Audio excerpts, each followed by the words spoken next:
Hi, everyone. Welcome to the Trail Talk Highpointing podcast. I'm your host, Lauren, and today we're with Patty Matiskella, and we are going to talk about highpointing and earning junior ranger badges at national and state parks with high points.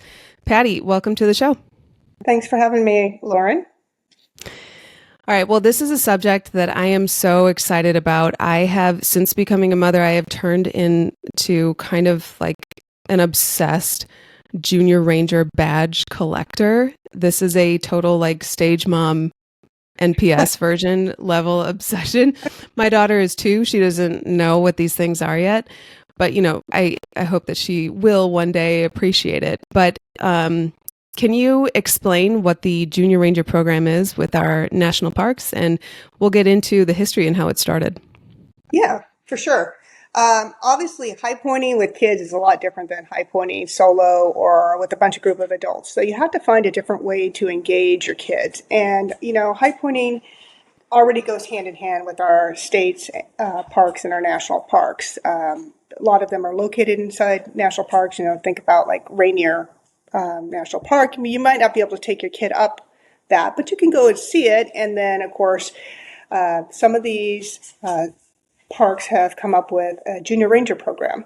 And so that's a really awesome way to kind of get your little ones, when they're not quite ready to tackle that mountain, to get engaged and involved and really excited about being there and maybe, looking forward to some future high points. So there was a junior ranger program kind of impetus way back in the 1930s. And Yosemite National Park, which is one of our oldest national parks, their park naturalist, Charles Harwell, designed a whole junior nature school. It's very different than what the Junior Ranger program is today, but it was a way to engage the kids coming through the park, getting them interested in studying the wildlife, the flowers, the nature, and he created all these games and hikes for them. And they would go to the school and they had to attend 5 different classes, so 5 different days. And at the very end of this, in order to become a junior naturalist, they would have to take a test. And this test was, pretty hardcore by our standards. It was like identify 25 wildflowers or identify 5 birds by their bird song. So much more expansive than what it is now. These kids were pretty smart and hardcore. And but it was a successful program at Yosemite, and so the program got expanded to Sequoia and Rocky Mountain National Park between 1930 and the mid 1950s. And so it existed, but not everywhere, and not like it is today. And so right around the same time, in the 1950s, the U.S. Forest Service introduced something that really took the United States by wildfire. No pun intended there. But there was a small bear cub that got rescued in New Mexico during a wildfire. And they named the bear cub Smokey and took him to the National Zoo in Washington, D.C. And, of course, kids got to go and see Smokey. And I should probably clarify, because I do this all the time, but the bear's name is Smokey Bear, not Smokey the Bear. So okay. I know I say that all the time wrong, but it's Smokey Bear. And so this is 1950 when this bear cub gets rescued, and the Forest Service starts to use Smokey Bear as a fire prevention kind of mascot. So you see all the Smokey Bear with the Forest Service hat on, and like I said, Americans fall in love with it. And of course, the zoo is going to do what zoos do. They create a little stuffed animal in 1953 that looks like Smokey Bear, and everybody wants to buy the Smokey Bear thing. And then he becomes a mascot for the TV ads. I think I'm 52 years old. I grew up in the 70s, so I grew up seeing the Smokey Bear and the Woodsy Owl commercials, and only you can prevent wildfires, and give a hoot, don't pollute. Those kinds of things that were like the TV ads. And I love Smokey Bear a lot. Here in Oregon, we have the Forest Service. The Oregon State Forest Service allows you to get a Smokey Bear license plate that donates to the Forest Service here in Oregon. So I'm very proud of my Smokey Bear license plate on my car right now. But the Forest Service follows up with the Woodsy Owl campaign, and then the National Park Service is seeing that this is a huge boon. We're getting kids engaged, people love it, And so they're thinking about what they can do. And we circle back to Yosemite, and the concessionaire there, of course, wants to, sell some stuffed animals and wants a mascot. And the Park Service is like, we don't need a mascot. We've got park rangers. They're awesome. Like, everybody wants to be a park ranger. Everybody knows a park ranger hat. Everybody, every kid wants to grow up and be a park ranger when they come to the parks. Why don't we instead develop a junior park ranger program? And so in the 1960s, that's pretty much where it started, with the focus on elementary age school kids, and the focus being, nature education, conservation, and they came up with the little motto for the junior rangers, which is explore, learn, protect. And that's kind of the history behind where this whole program started. Oh, it's so fascinating, isn't it? That kids are still to this day just equally as excited, and so many people want to be park rangers still. Like, that hasn't changed. For sure. I mean, I would love it if my son decided he wanted to be a park ranger someday. I think he's leaning more towards the Forest Service or Fish and Wildlife, but you're right. Every kid wants it. And today, you can go to the National Park Service and you can get a little bit of, gear for your kid to make them look like a little junior park ranger. So Mm-hmm. yeah, it's a fun way to engage them, regardless of what park you go to, because there's a lot of ways to get engaged. There's the stamp book, the passport, that you can get stamped at all the different parks. You can buy patches, you can buy postcards, you can buy t-shirts. But there's something special about the whole junior park ranger program, because they've got these booklets that the kids get to fill out, and there's activities that really are focused on that specific park. It's not like it's a uniform booklet from park to park. It's, hey, you're here in Yosemite, you're here at Mount Rainier, you're here at Great Smoky Mountains. Let's talk about some specific, unique, outdoor, naturalist kind of thing. We're not going to make you answer 25 different wildflowers the way that the program maybe originally started, but there's some fun interactive games, scavenger Yeah. hunts, and the like that really build a foundation in kids, who visit these parks.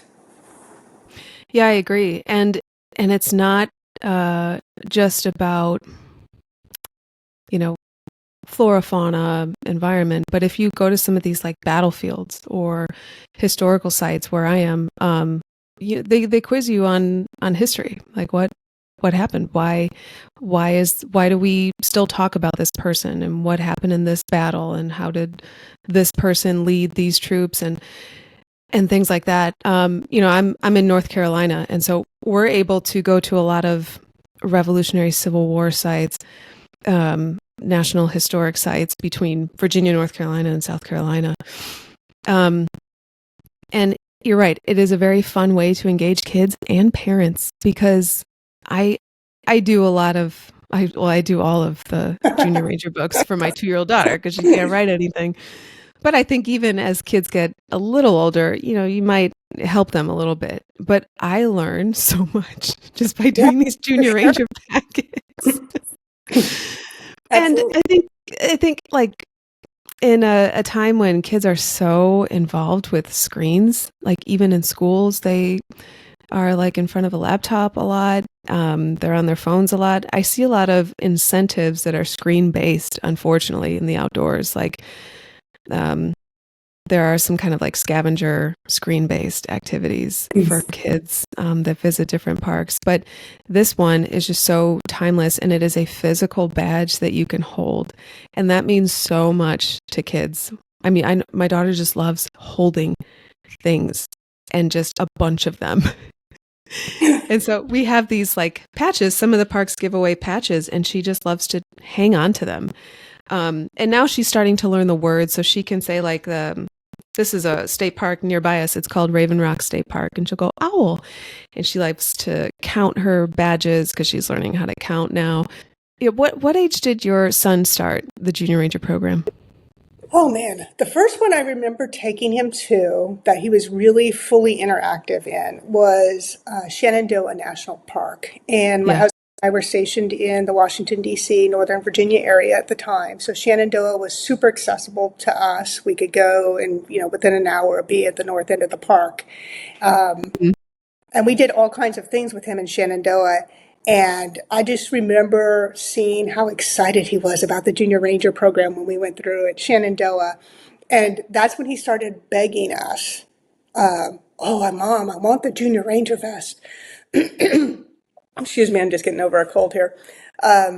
Yeah, I want the Junior Ranger vest. I want the Junior Ranger vest. And it's not inexpensive, but I like the idea of the badges and the patches because they're not a big stuffed animal that you have to, pick up or Yeah. that they're going to lose interest in. This is something that they can collect and display and have long term. And it is, like you said, there's not only the scavenger hunt aspect of, the activities, but there's also the, kind of badge hunting, if you will, to Oh look, yeah. oh, which one do I want to get next? Or, oh, that one's so cool and colorful and has an owl on it. And I want that one. So he kept asking us for the vest every time we would take him to another national park. And all of our summer vacations when he was in elementary school and our spring breaks were almost always at national or state parks. Just Hmm. that's what we like to do. And so, hey, that's what he's going to learn to like to do. Yeah. And so I think maybe a year or two later, we'd said, well, maybe you just have to ask Santa for. And of course, my in-laws, they swept in, and his grandparents came in and bought him the national park Oh junior my ranger gosh. vest for Christmas one year. And it didn't matter what else he got for Christmas. That was the only gift he was, wanted. He was wearing it around all the time. He would play dress up in it, and come home after school. He wanted to put on his junior ranger vest, and Oh my put on gosh. his little badge. He felt so official. When you're a kid, you have so little agency, right? Especially as a Hmm. military kid, because you're Yeah. moving around, you're changing schools, you're changing friends, you're having to do a lot of things because of your parents' profession, Hmm. and so that gave him that sense of permanence. Everywhere we would go, he would have something else to add to that, and so then he became even more excited about moving, Oh and yeah. he had this little thing that was going to go with him everywhere he went, and he felt so super important and in charge of the world when he wore his little junior ranger vest.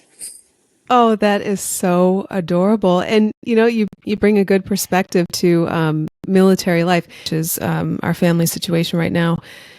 It can be difficult, especially on children. But I think when you look at it in a way that you described, like, well, in this new area, what can we do? Or on the way to our new home, what can we do in terms of like parks to visit, peaks to climb, junior ranger badges to earn? And our family travels the same way. We visit state and national parks, and we're getting ready to move in a month and a half to Southwest Arizona. And of course, I'm planning how many high points and NPS units we can visit to get some badges and have some great experiences. Yeah, I think a lot of people probably think that this is just a national parks kind of program, and we know that there's only about 50 or so national parks, but there's 400 national park units that actually participate in this program. So we're talking not just the national parks themselves, but the national monuments and the national historical sites and the national memorial sites. So, Hmm. everything from Mount Rushmore to Fort Reno, where Washington, D.C.'s High Point happens to be located. There's a lot of these sites, so it doesn't matter what part of the country you live in or are traveling to. Like, if this is something that you're interested in, you can definitely find one near you. Oh yeah, absolutely. I mean, I didn't really think about it until I got my national parks. Oh, it's right up there, but it's the collector's edition passport book, and it comes with a map of all the NPS sites, and then it narrows it down to the region and all of the NPS sites in your region. And I'm like, there are so many, like right near me, like less than 2 hours of driving. I mean, there's one in Greensboro, North Carolina, not far away at all. It was like an hour drive. It was a military park, and that's what kind of started it for us. Because before that, I was only thinking about junior ranger badges at national parks. Well, you had mentioned to me that there's also state parks that participate in this program as well, which I had no Yes. idea that even existed.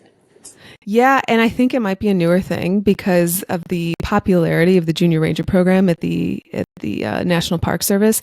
But we stumbled upon State Park Junior Rangers by accident when we went to Jockey's Ridge State Park in North Carolina, which is in the Outer Banks, and it is the tallest living sand dune on the Atlantic coast.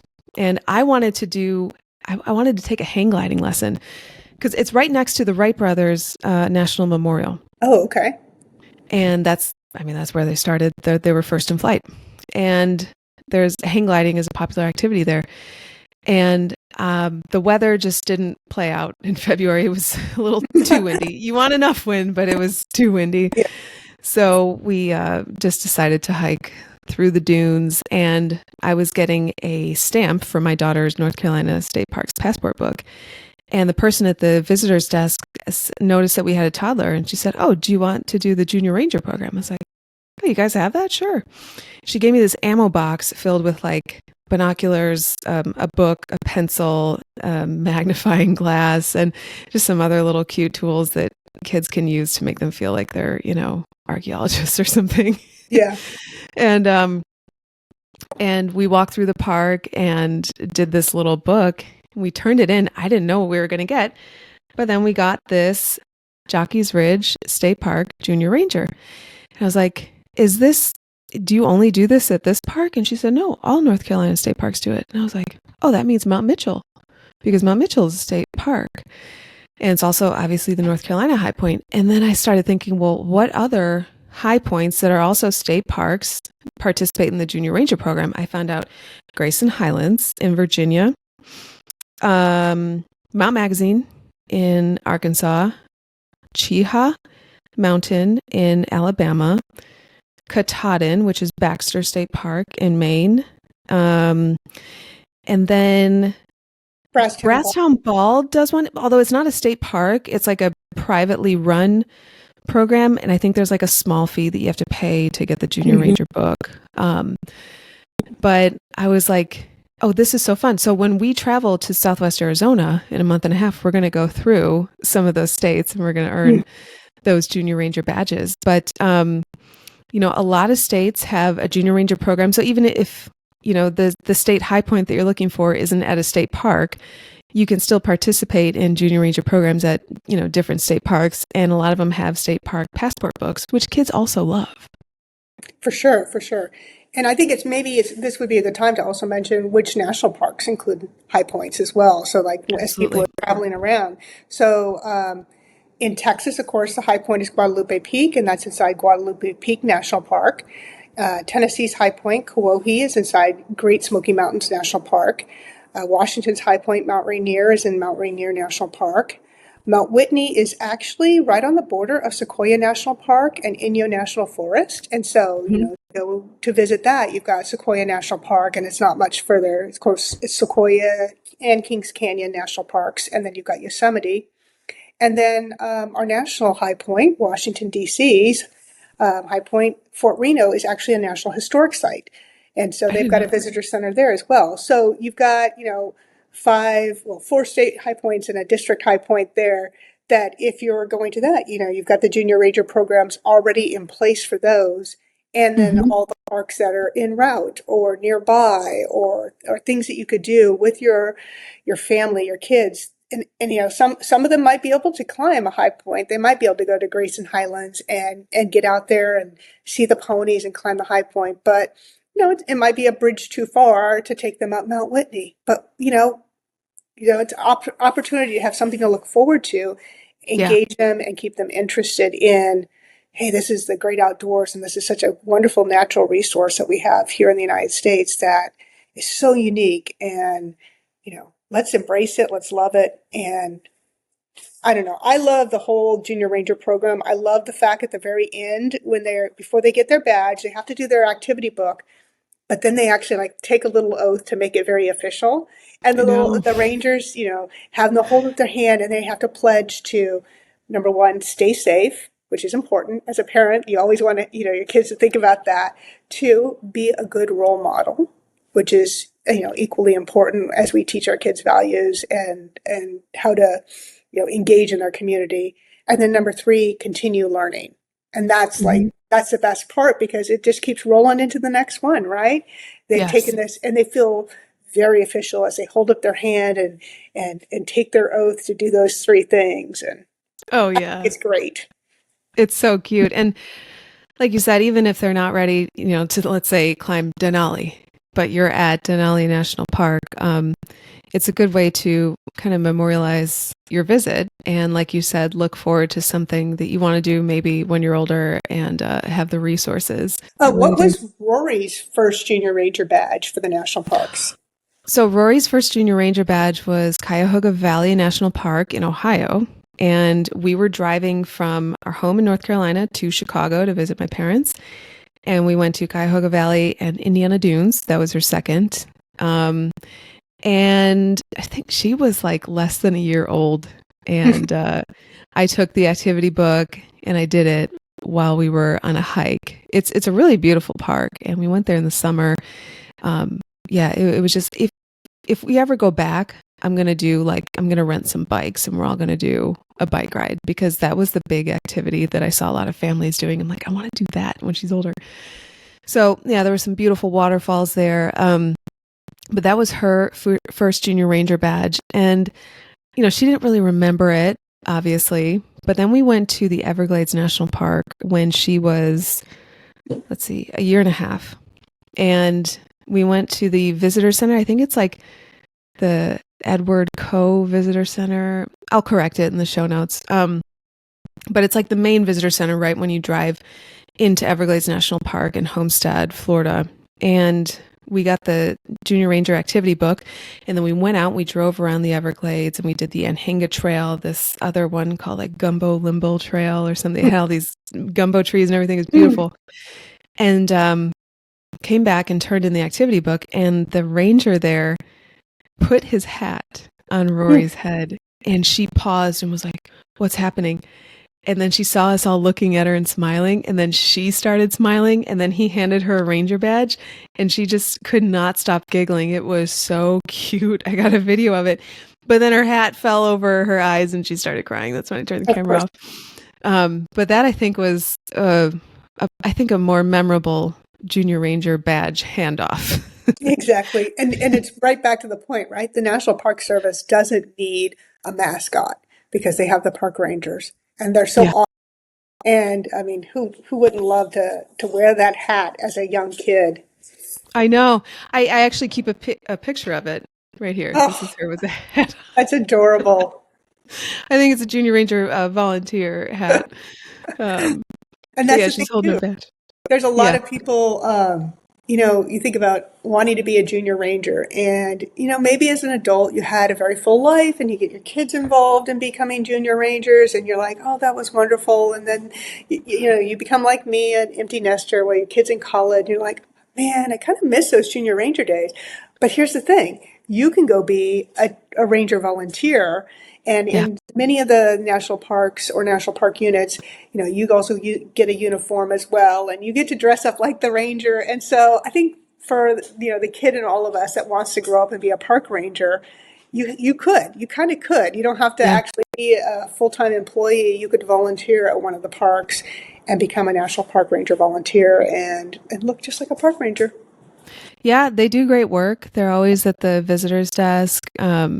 They obviously have a lot of knowledge about the area and the park, and especially as there are, more and more cuts to the department, I think they might be relying more and more on volunteers going forward. And they're always the best resource to ask for about where I want to go hike because my number one Yeah, question to every park ranger volunteer is, what is your favorite hike in the park? And they usually get you off the most popular trail into something that's equally scenic and beautiful. I you're remember right. a couple spring breaks ago, we were in Moab and we went to the Canyonlands National Park. And Canyonlands, like some of the other parks, it has multiple units. It has like the Needles district and then the Canyonlands district. So they're somewhat geographically separate with two different visitor centers. And I walked up to the volunteer that was working at the desk and asked her, "Hey, what are your favorite things?" She's like, "Oh, let me tell you. And she had some great, and she's like, this one here is a little bit sketchy because you have to like run up this big rock wall, but if you can make it to the top, there's some ladders and there's all these other things on this hike, and it took us to this scenery that looked like something right out of Dr. Seuss. I mean, it's something I never would have imagined seeing, and it was super awesome, and I never would have known but for that National Park Service Wow. volunteer. Yeah, you're right. They're very good like guides, but they don't guide you. They're a wealth of knowledge, and they might even have more time in that park throughout the span of their life than a ranger might. For sure, for sure. So what was your son's first junior? Oh, you said it was Shenandoah. Yes, but I can What tell were some you. of his favorites? Oh, I think, especially as he was younger, like grade school age, up to middle school, our favorites were like some of the smaller places. So for sure, Statue of Liberty. That was a Mm, great one. You go out and do Statue of Liberty in Ellis Island, and they've got a great opportunity to do the park ranger badge. He did that with his cousin, who's the same age as him, when they were maybe 7. It was super fun to do. yeah. And then, well, we were traveling full time between 2018 and 2021. We were traveling all around the United States. And I remember 2 in particular that he absolutely loved. One was Pictured Rocks National Lakeshore, which is awesome because, Yeah. how many people know that we have a national, right? That's up in Hmm. Michigan's Upper Peninsula. And we got to go kayaking while we were there because the best way to see the pictured rocks is out from the water in Lake Superior. So he You're loved. right. It doesn't feel real. Like you don't feel like you're in Michigan. Michigan's beautiful, but it's so different. It's so different, and the water is so clear. It looks like you're in, Yeah. somewhere tropical because you got Yeah. these blues and greens, and it's beautiful. And then another one that we absolutely loved. One of the other ones that he absolutely loved was when we were visiting Wheeler Peak in New Mexico. He was probably 13 when we did that hike, and so it was a huge hike for him.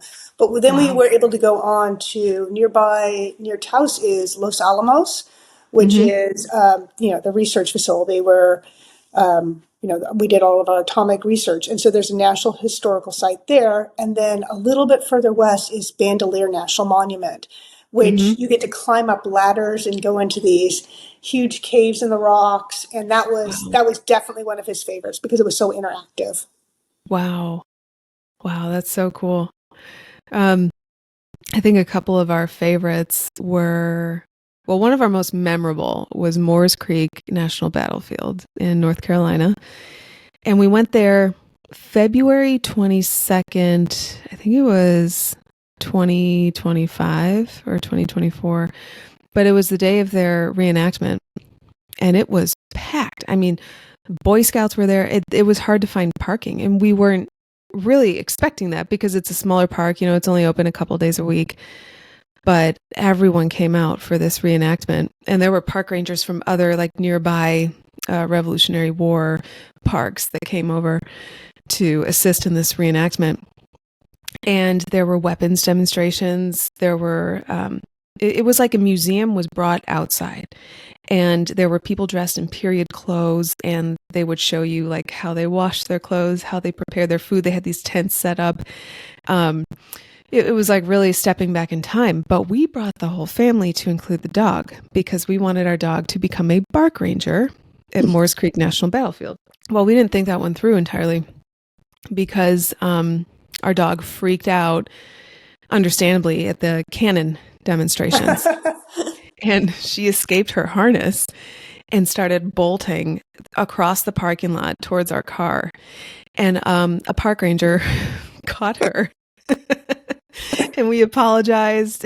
And I was like, I'm trying to, lighten up the mood. And I was like, oh, can you believe it? She's trying to become a bark ranger. And he was like, oh, not like that. I'm like, ooh, okay.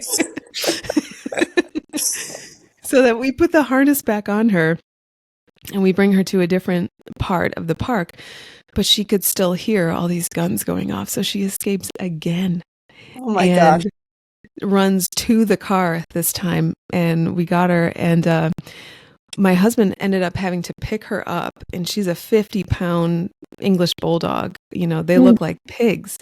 And she looked like a pig while she was being carried. And we carried her to the visitor center to get this bark ranger badge, and it is her last bark ranger badge. It is number 3, and we're not getting any more. Oh, maybe you need something a little more tranquil than cannons going off. Yeah.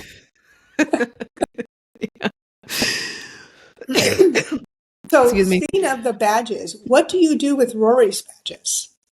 Oh, well, I have them here. We mount them on a piece of canvas that we just hang on a hook. Let me show you. Here it is. Oh, that's awesome. I love that. She's got a lot of badges already. Well, we just got back from a trip to DC. So we have I don't know if you can see it, the National Mall, the White House, Ford's Theater, Arlington House. And then on the way to DC, we went to some battlefields like Petersburg, Richmond, and some other parks along the way. So, like I said, if you live in the Southeast, there are so many badges that you can get, like this week. Yeah, with all the national battlefields and everything. Yeah. Yeah. And your son likes to wear the Junior Ranger vest. Well, I mean, he's turning 20 now. Of course, so he's older now. He's past the Junior Ranger vest stage, but What yes. does he do with? Does he still have his badges, or do you keep them? We still have them. They're in a bin in his room, so that I guess he can come home from summer break and like pawn through his badges. But I think for him, it's more of wanting to share that joy with his kids when he has kids, right? Yeah. It's a tradition that you're handing down. You know, my parents took me to national parks. I took my son to national parks. He's going to maybe take his kids to national parks. And so that's that little memento. Because they're small, they're easy to store away. And then when it's time to pull them back in, or if he wanted to display them the way that Rory displays them. But for a while, he tried to see how many national park little ranger badges he could get on that green vest of his. That must have been packed. Those are small. Yeah, one badge makes you feel official, then 20 badges makes you even more so, right? Yeah. I mean, you can end up looking like a North Korean general with all the badges that you wear. But I know that this program had a huge impact on him and his outlook on life because, when he graduated from high school, he wanted to, we all had to figure out what we're going to do with our life. And so he's studying natural resources right now. Not sure if he's going to go into the forestry field or the wildlife field, but, the outdoors and being part of this and wanting to, follow the money, continuing to learn more and being a good role model and staying safe, that's still with him now and shaping what he wants to do in his future. Oh, that's so nice. Oh, wow. I hope Rory does that. And I mean, even like his first spring break from college, he's in Colorado right now. And, we're in Oregon. And he says, Mom, Dad, can you meet me for spring break? And so what does he do? He drives to his favorite national park, which is Zion. He makes stops along the way in Canyonlands and Capitol Reef, which he's been to before with us, but it's different doing it on your own for the very first time. And that he wants to spend his spring break at his favorite national park. And it shows it's a special place, right? Yeah. Yeah, that's true. Do you have any memorable stories, like from the parents' point of view, at different parks with him? Well, I would say that, we had that 3 years after my husband and I retired from the military. We were traveling full time. And so we got to travel around and visit a lot of different states and see, naturally you're going to want to stop and see all the national parks that you can when you're doing trips like that. You may not get to all the historical battlefields and all the historical monuments, but, my favorite national park is for sure the Grand Canyon. I love Arizona. I know that anybody who talks to me knows how much I love Arizona. So we had gone, this might have been 2020, right when things were starting to reopen a bit around the summertime, and the national parks were slowly starting to reopen. We went to the Grand Canyon as a family, and we were camping outside. And then afterwards, we went and back down to Flagstaff and hiked up Humphreys Peak, which was super, super windy, but it was a clear enough day that you could just see like where the edge of the Grand Canyon was. Wow. And so to go and see I didn't even know that was possible. Yes, I know. Well, Arizona, and you're up pretty high when you do that. Yeah. Hmm. But so we had gone, we stood on the rim of the Grand Canyon on one day. We had taken a hike inside the Grand Canyon down to what was then called Indian Gardens, maybe 5 miles into the Grand Canyon, so that you can look up and see the walls. And then we're up on a couple days later on the top of Humphreys Peak together as a family, looking at the Grand Canyon from afar. And like, you can't get better than that to No. see that natural wonder from those many different perspectives. So that's for sure one of my favorite stories about, a high point and Hmm. national park, just experiencing like the best of all of that for sure. Oh, that's amazing. Well, I don't have a story that grand yet, as my daughter's only 2.5, but we did take a trip a couple weeks ago to Kings Mountain National Military Park. Maybe it's National Battle, no, Military Park, let's say. And it was one of those things we were doing just because I wanted to complete all of um, the NPS sites in South Carolina.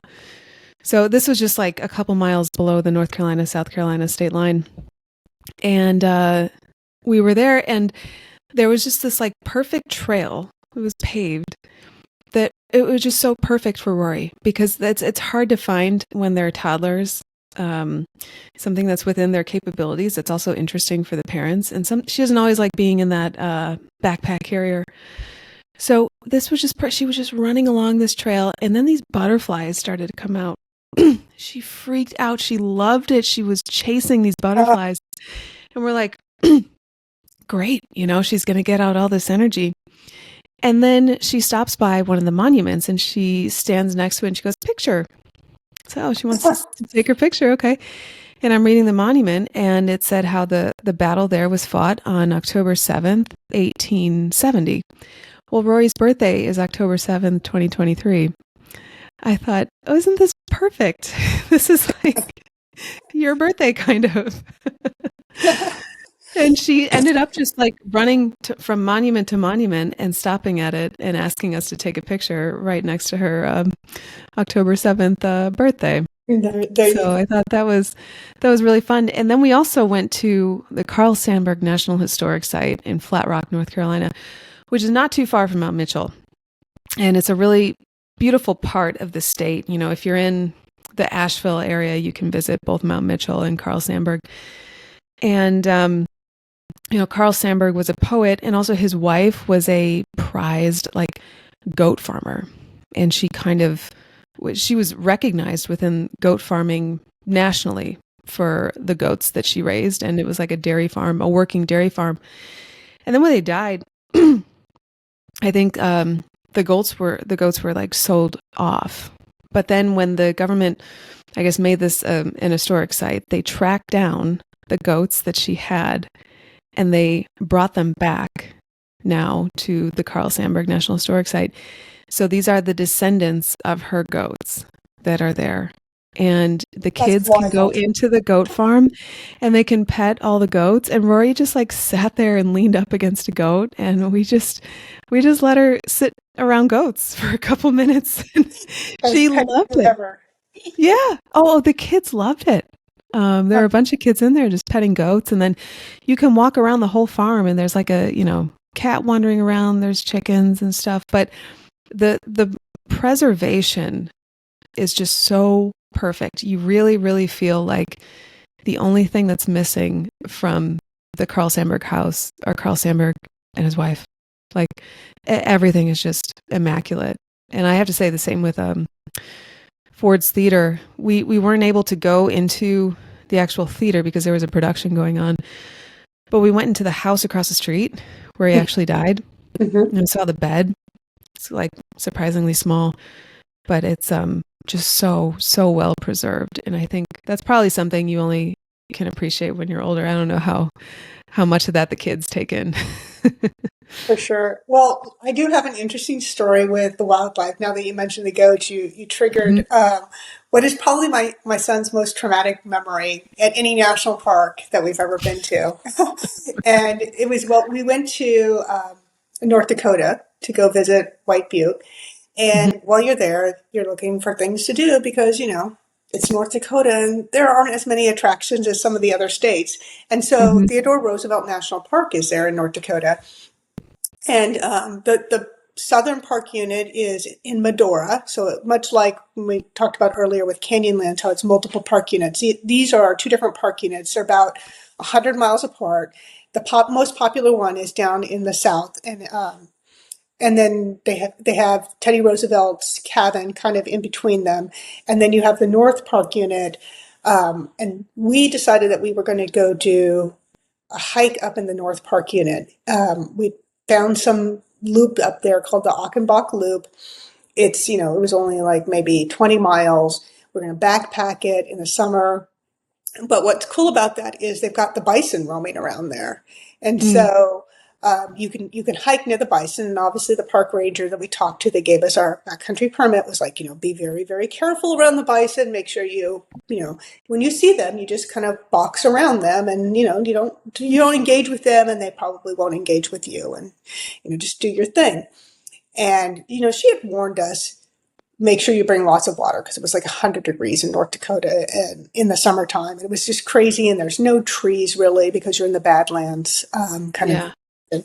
And so we started our hike, and our plan was to, hike half of the loop, camp, and then finish the other half of the loop and come back to the car. And we had cached some water about halfway up on this big overlook. And so we're walking around, and of course, within the first mile, we've seen multiple bison, and we've boxed around them, and we're trying to find this loop, this trail, which is marked with these small, maybe only a foot and a half tall pillars that have Teddy Roosevelt's silhouette on them with his Rough Rider hat and everything. And Yeah. to look and see where these things are, and we're walking, and it's really, really hot, and we got almost to the overlook where we had cached our water. And you had to kind of go around some very tall badland, sandstone type walls, and then go up like a little ravine and then climb up to the overlook, which, a couple 100 feet above us. But my husband and my son stopped, and they were going to, drink some water, have a snack. And I continued on ahead of them. And as I got like halfway up the trail, there were some trees that they were resting in the shade under, and I heard something. And it sounded like a bird. I heard like that. And so I look around, and I'm like, what's going on? I don't see a bird, and I can't see my husband and my son anymore because they're down below the trees in the shade. And I just keep walking, and then I hear some noise, and I can't make out the words, but I can hear it's my husband's voice, and I can hear it's my son's voice, and it's like rah, rah, rah, rah, rah, rah, rah, rah, rah. I'm like, what is going on down there? And I'm imagining this conversation. It's like, put on your pack. It's time to go. I don't want to go. I want to rest in the shade some more. No, it's time to go. Get your stuff. I can kind of imagine that that's the conversation, but why it would be that loud that I could hear it, I don't know. And then I see them coming up the trail, and my son's coming first, and he doesn't have his trekking poles. He doesn't have his pack. Like, what is going on here? And then I see my husband behind him, and he's got his pack and my son's pack, and he's coming up, and they finally get up to them. My son's hands are shaking, like literally shaking. And I'm like, what's going on? He's like, I'm done with this hike. I want to go home. And I'm like, what is going on? And by the time my husband catches up, he tells me they were sitting down there, like right where the trail goes up to the overlook, and it kind of creates a pinch point there. And they were sitting there, eating their snack, and all of a sudden they hear something, and it's like coming at them, and it was like 15 bison, like running, and they come around the corner, and that noise that I heard was actually my son's voice going ah, and my Oh my my son gosh. runs up to this little high point on this mound, and my husband just stands there, and he waves his arms over his head, and I'm like, what was that gonna do? He's like, they stopped. I was like, oh, that's great. And apparently the noises I heard was my husband saying, get your pack and get up the trail towards mom. And he's like, I can't get to them. The bison are in my way. And he's like, don't worry then, get up the trail. I'll get your pack. And before they could even get up the trail, they hear the noise again. and it's a second group of bison that's coming up behind the first group. And they get stopped because the first group is already stopped, kind of at that choke point. But, they use the same trails we use, and they were going up. There's a grazing land up, like halfway up to the overlook that they would use. And so obviously they were just, looking to go up there, using the same route we were. But to this day, like, he just doesn't even want to be around bison Oh because my gosh. so naturally, there's all kinds of jokes about that. We would buy him, little pictures of bison, and here's a bison pillow. He's like, I don't even want my peanut Oh, trash. I don't want the Roosevelt one. So he does have a little trauma, perhaps, from North Dakota, but from a bison stampede that he just narrowly avoided. but he never would have had that opportunity if we hadn't taken him to the national park, and he lived to tell the story. And it will be Yeah, without that trip, he wouldn't have known that he was scared of bisons. exactly. And without that story, I mean, what a great icebreaker. He can talk about, he Oh meets yeah. somebody, he's like, let me tell you about the time I got charged by a bison. So, yeah. That is wild and unexpected. When you said North Dakota, I'm like, oh, maybe it's bison, but I didn't think like that.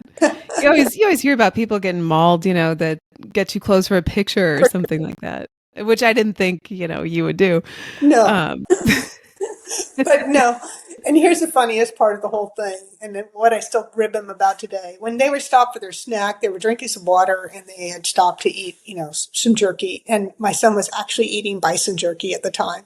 So oh maybe my that gosh. was their revenge for him Yeah, eating jerky. But, that is really good. Oh my gosh. See, there's so many memories to be made in these trips. you said you've got some national parks coming up that you're going to try to stop at and do the Junior Ranger. Which one are you looking forward to the most? Let's see. I think the one I'm looking forward to most is Petrified Forest National Park in Arizona, which we plan on going through on our way down to Southwest Arizona. And the reason I'm looking forward to it so much is because it is so like kid friendly. I can just picture my daughter there, like looking at all the petrified wood and seeing how it's different from the wood around our house. Mm-hmm. And it like the trails, for example, the Blue Mesa Trail, it is so easy. And we're not going to have to put her on us, unless she wants to sit on her shoulders or something like that. And she's going to see something that she has never seen in her life, at Petrified Forest. So I'm looking forward to that and just seeing her reaction to petrified wood and these the painted desert trails and just that whole landscape. It's I think it's a very underrated park. But Like the small ones are often the best ones with young kids, or the ones yeah, that are off the beaten path. I know right. in a couple years back, we went to the South Dakota convention here for the Highpointers Club, and I took my niece with me, and we flew into Denver, and then we drove up to North Dakota. And part of the reason why we did that is I wanted her to get Nebraska's High Point because Hmm. it's easy, and she could go to the convention with at least one high point under her belt before we did South Dakota's. But as we went through Nebraska, we ended up stopping at Scotts Bluff National Monument and then Chimney Rock National Historic Site, which are Yeah. both really prominent visual rock features out on the prairie, and they're right on the Oregon Trail. And so when you Oh go through yeah. the Scotts Bluff one, it's super cool because you don't even have to have the rangers there for you. When you at the very front at the entrance, they have some replicas of the different types of wagons and the how many animals would be needed to pull each type of wagon on the That's Oregon Trail. cool. A lot more animals than you would think. And then they have next to each of the things you follow on the trail, they have something for you to dial in on your phone. And so you just dial a number and then you hit that marker, and the ranger has already recorded what they would say to you on a ranger led tour. And so Wow. it's a fantastic way to do it if you just happen to be, passing by and maybe you don't hit during operating hours, or we went Yeah. really early in the morning because we wanted to see the sunrise at Scotts Bluff. So we went super early, and they weren't going to open for a couple hours at the visitor center. So, But those small parks that you can go to en route to a high point are sometimes the most memorable ones. Yeah, in terms of high points that are also parks or junior rangers with my daughter, I'm looking forward to Cheehaw State Park in Alabama because she's really going to like that tower. I Yeah. don't think she's ever been in anything like that. And I should mention with the Alabama state parks, I don't know if it's a Cheehaw Mountain specific badge that you get when you become a junior ranger. I think it's like a Alabama state parks like general badge. That was when I looked into it not too long ago. It might have changed, but and then also in Arkansas, Mount Magazine, I think like our dog, our very out of shape fat dog, did that hike. Like the 1 mile hike from that trailhead parking lot. So I think our daughter would be able to do it, and so we're looking forward to that one too. For sure. And you've got, Hot Springs National Park as well, not too far from there. And that's a Yeah. really easy, accessible one because it's just, it's kind of like a city street that you're walking on with sidewalks. So it's very pet friendly and obviously not to Mhm. go to some of the private, springs that are inside buildings, but you can walk through that national park and you'd get that one fairly easily.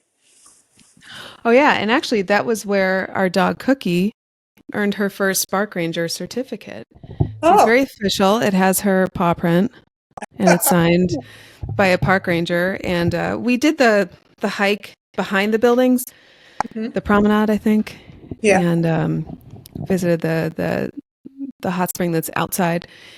But yeah, we couldn't enter any of the buildings with her. But when we put her in a hotel, we were able to walk into those buildings, and it's a really unique park. And it's one of those parks that's like close to a high point that you can take advantage of. For I sure. think it's just like a kind of windy road from Mount Magazine to Hot Springs. It's Yeah. not that far. And I know that they've got the Bark Ranger thing, they've got the Junior Ranger thing, and that's mostly geared towards 5 to 14, 15-year-old kids. Yeah. You've got the Volunteer Ranger program for adults like me, but the Junior Ranger thing doesn't really have an age on it, and so like No. I have a special needs nephew who's in his 20s. He's non-verbally autistic, but he's a smart kid, and it's a great thing to do with a special needs adult as well. Yeah. And Hmm. so, if you're taking, extended family members taking your kid to do the park ranger thing or to the junior ranger thing. So, like my in-laws would take my son to a national park and he could collect badges, or I could take my special needs nephew to one and he could participate in it. And it's a great Yeah. way for families just kind of do an activity together. Hmm. Whether they're doing high pointing or not, whether they have the ability to run up a trail like your daughter will someday, or whether they're small and only have a limited distance they can go. It's a really inclusive activity, and I think that's what I really love about it the most is so many different people can take advantage of this, and it dovetails so nicely with our high pointing adventures and journeys. And who wouldn't want to be outdoors more? Oh, absolutely. And I think it really sets up the next generation very well to be good stewards of the outdoors and, gain an appreciation for our parks and our high points. And if you go to the website, I recommend going to the website first. And actually, I call the parks before I go just to confirm that they have the program because sometimes they're out of badges or something like that. And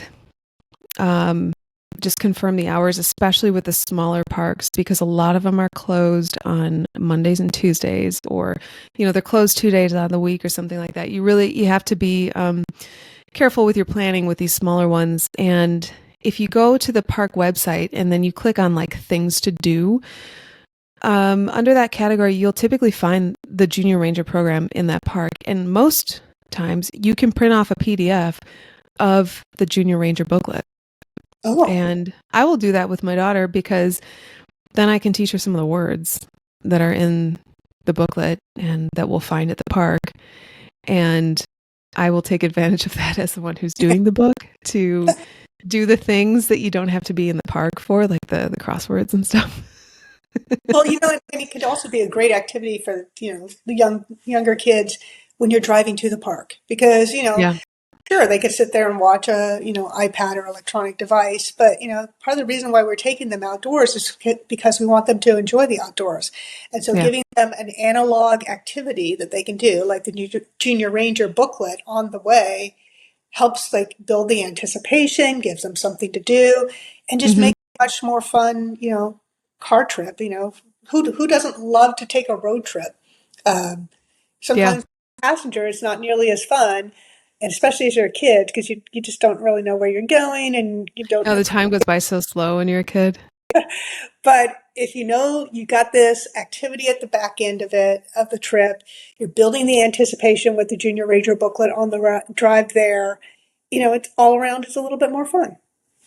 That's true. Yeah, I didn't think of that. Yeah, we're one of those families that does road trips. I think with kids, especially when they're young, I think it's easier, I guess, than bringing them on a plane and then renting a car when you get somewhere. And every high pointer that I've talked to is a road tripper. For sure. I mean, They isn't that love it. desire to see more of the United States, why we come up with these lists to see all these different high points is because we want to Yeah, drive back and forth across the country and stop and visit the local communities and spend our money there as opposed to staying yeah, at home and going to the same stores and restaurants that we would see on a day-to-day basis. that's right. Well, did I miss anything when it comes to junior rangers and high points? Did we? I think we covered a lot. I think we covered a lot other than, hopefully this encourages some people to look and see what national parks are with nearby or state parks are nearby the next time you go on one of these road trips to visit a high point or revisit a high point because it's one more activity for your family to enjoy. And as we're grooming the next generation to want to be high pointers and to want to be stewards of the outdoors, what better way to do it than to embrace all the different things that the outdoors can give us, whether it's a small historical monument or whether it's, a huge mountain. There's something for everybody in between.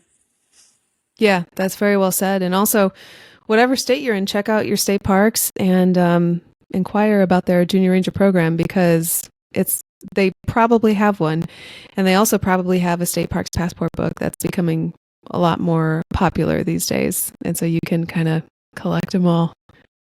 For sure, for sure. And, maybe even look into if whether your state has an opportunity for you to support that state park system or national park system through your license plates or your national forest, because who knows, Yes, maybe you can score a Smoky Bear license plate like I did.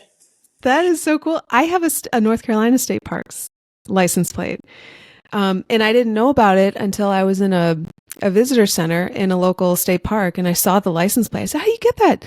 And they said, "Just at the DMV. It's just it helps support the state parks, and it is a somebody in a kayak. Well, it's North Carolina, so it has like mountains and rivers, and it says naturally beautiful or naturally wonderful, I think, which is their motto. Um, but yeah, it's a good way to support your local state park or the forests. I checked in Arizona if they have one. They don't. They have a license plate for everything you can imagine except state parks. Well, I'm surprised that Arizona doesn't have a special state park one, but you know what? You've got the Grand Canyon in the Grand Canyon State right on the I license plate. know. Yeah, you don't need it. That's You true. do get that national park, but That's true. You know what? And I was just reminded I entered a lottery for the Congaree Synchronous Firefly mm, event at Congaree's National Park nearby. And it just reminded me of the MPS.gov or no, recreation.gov app. So if you open that and if you share your location with the app, it will tell you what is nearby that you can do, like some guided tours nearby of MPS sites, local campgrounds where you can reserve a spot. Like I'll open it up right now and tell you. Hold on one second. So I am in Sanford, North Carolina. It's between Raleigh and Fayetteville. And let's see what's here. So Congaree National Park Ranger Guided Canoe Tours. This is under the tickets and tours. It just goes like in a radius. Cape Lookout National Seashore Tours. Carl Sandburg Home Tours. Bodie Island Lighthouse, New River Gorge National Park tours, Old Rag Mountain tickets. That's in Virginia. But you can just see what's in your area and what tours you can take, ranger led tours or whatever. And it also shows you the MPS campsites. So you may come across something you didn't even know was in your area that was like federal land. What a great resource. Well, I think Mm-hmm. that would allow me to make a really good plug for our convention that's coming up in West Virginia here in Mm-hmm. just months. And for anybody who wants to get their first or their 50th or their 400th Junior Ranger badge, New River Gorge National Park is one of the newest national parks there, and it's not Mm-hmm. too far from the convention site. So if you're looking to go out there or take your family out there, what a great opportunity to go with one of our high points. Yeah, it's a beautiful park, and it's a beautiful time of year to visit it. With everything, like it's so green, it's amazing. And if you can, try to get on the water while you're out there. You can take some guided tours there. I do want to say before we wrap this up, I do want to say congratulations. I saw that you ran for the board and there were two slots, and it looks like you and Meredith Bennett are both going to be joining the board. So congratulations Thanks. on the next Yeah. Winners Club.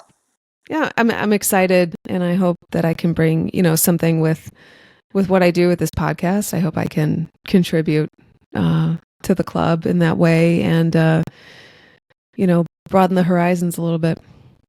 And it's great to have another board member with, a young family, because I think for a club and a group like this to continue to sustain itself, it's got to bring in new, Yeah. younger people, and like I said, help the next generation get exposed to this activity, and whatever way that they can learn about it is often through parents or aunts or uncles or family members, and so having a new generation come in is awesome. Yeah, I agree. And Rory doesn't know it, but she's a high pointer. So Yeah, I don't think that my son ever thought that he was going to get 50 high points, but dang it, he was going to get a lot of them by going with mom and dad. So yeah. it is what it Does he is. still does he still talk about high pointing, and does he have high pointing goals? Well, he's out in Colorado, so Yeah. he already was asking about, well, which 14ers should I do? And they're not necessarily state high points, other than, Mount Elbert, but, there's a huge overlap. Ask Dave For Koval sure. or any of the people who live in Colorado that are part of the High Pointers Club. There's a huge overlap between the people who want to complete the 14ers, which is another list, right? Yep. And the people who want to get all 50 state high points, or however Well, many high points, or whatever the case may be. yeah. That's so fun. And it seems like the goal of the Junior Ranger program was passed on to your son to instill that love and stewardship of the outdoors, and, to carry through generations. So that's wonderful. And thank you for sharing your knowledge, your history knowledge, and your experience with traveling with your family on the show. That's so valuable. Yeah, it's been a wonderful opportunity to talk with you again. I love coming on this podcast. I think it's a great medium for people who want to, get excited about their next high point, is to listen to other people's experiences on it, and also, the people who are with young families who are thinking, oh man, I can't go and climb, some of those Western high points. And Yeah. here's a great opportunity to say, well, maybe you can't climb it yet. Exactly. Here's There's what a lot of there's a lot of media focused on, like, oh, you're a parent, no, this is what you can't do. I think this is what you can do, and I think it opens more doors and it gets more exciting. I love watching her, grab onto a Junior Ranger badge when a ranger hands it to her, or like complete a trail. It's more exciting to watch her do this stuff, and I'm just happy to facilitate it, whether it be a podcast or, taking her to these places. With the podcast, I think, like, I talk to a ton of people who high point with their families, or they started with their parents or something, and now they're doing it. I just hope to keep spreading the word. Well, I appreciate everything that you do with this podcast. It really is a huge addition to the high pointing community. Well, thank you. Thanks. That means a lot. And I guess we'll have you back on maybe after the convention. That would be great. I love talking to you, Lauren. All right. Thanks, Patty.